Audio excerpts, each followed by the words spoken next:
A 23-year-old swimmer from Nashville, Tennessee just did something no woman in history has ever done, and her name is Gretchen Walsh.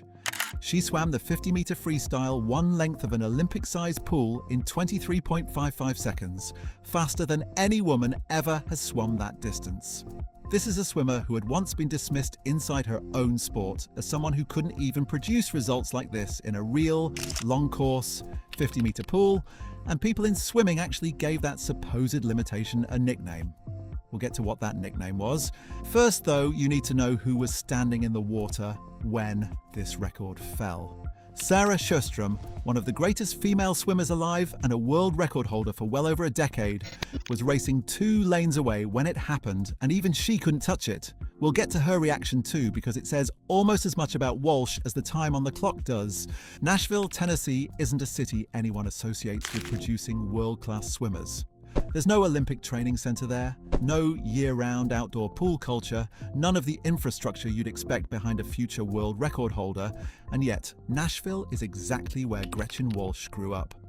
Born on January 29, 2003, she came from a family with no elite swimming pedigree at all. Her mother, Glynis, had swum in college at Boston College, nothing more than that, just a college athlete who loved being in the water, and her father, Robert, had never competed in the sport in any serious way. The family moved around during her childhood from Nashville to Old Greenwich, Connecticut, and then back to Nashville by the time Gretchen turned 11, and none of it followed any kind of grand athletic plan. There was no talent pipeline pointed at her from birth. She was simply a kid who liked being in the water the way plenty of kids do, without any sense that it would turn into anything more. Here's what most people don't realize. Her older sister, Alex, got there first. Alex Walsh was the one setting national age group records as a preteen, the one everyone in youth swimming circles already had pegged as destined for something big, and she'd eventually become an Olympic silver medalist herself. Gretchen spent years as the little sister trailing behind at practice, chasing a pace she couldn't quite match. That changed almost without warning. At some point in her early teens, she started getting fast, faster than anyone around her had predicted, faster than her own family had planned for. By age 13, she was already standing on the deck at the US Olympic trials, one of the youngest swimmers in the entire building, surrounded by grown women who'd already competed at the games. Think about what that actually looks like. A middle schooler, essentially, warming up next to Olympians. She didn't make the team that year, and nobody expected her to. Not at 13. But something in the water that day made people pay attention to her name for the first time. Here's where things got complicated. At the University of Virginia, Gretchen Walsh became one of the most dominant college swimmers in NCAA history. She tore through short-course 25-yard pools and broke barriers nobody had ever touched before her, becoming the first woman under 48 seconds in the 100-yard butterfly and the first woman under 45 seconds in the 100-yard freestyle. Meet after meet, she looked completely untouchable in the college format. And that's when whispers started turning into something louder. People began calling her a bathtub swimmer. The idea behind that label was simple and a little brutal. She could dominate the short, choppy 25-yard pools of college swimming, sure, but long course, the 50-meter pool the entire world actually watches during the Olympics, was supposed to be a completely different animal. Bigger turns, longer stretches between walls, less room to hide behind a quick start. Real doubt existed inside the sport about whether any of her college dominance would actually translate to that bigger pool. Then came Paris in 2024. Walsh arrived as the reigning world record holder in the 100-meter butterfly, a record she had shocked the entire swimming world by setting just a month earlier at Olympic trials, seemingly out of nowhere. She walked into her first Olympics as the favourite, with the story already written for her before she even touched the water. She lost by 4/100ths of a second to her own teammate, Tori Huske, touching the wall in 55.63 to Huske's 55.59. That margin is closer than a blink of an eye, and it was enough to turn a world record holder into a silver medalist in her very first Olympic final. It was the kind of loss that doesn't show up as a failure on paper, 2 American women going 1-2 on the podium, but that stings in a very particular way when you were supposed to be the one standing on top. Walking away from that pool deck, nobody knew whether Gretchen Walsh would ever turn all that raw speed into the kind of moment that actually mattered most. Rome, Italy. The Sette Colli Trophy, June 28th, 2026.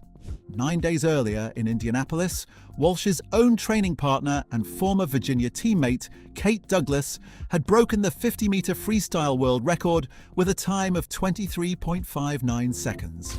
Walsh had been in that very race right alongside her and finished second behind her own training partner. Now she was standing in Rome for the same event, in the same 50 meters of water, with Sjöström, the Swedish legend and a former world record holder in this exact race, in the lane right next to her. The starting signal sounded and there was no time left to think because a 50 free leaves absolutely no room for pacing or a third gear. There's no strategy to fall back on. It comes down to a dive, maybe a single breath somewhere in the middle, and a wall, 23 seconds of pure violence through the water, start to finish. Walsh hit that wall first, 23.553. That time beat Douglas's 9-day-old world record.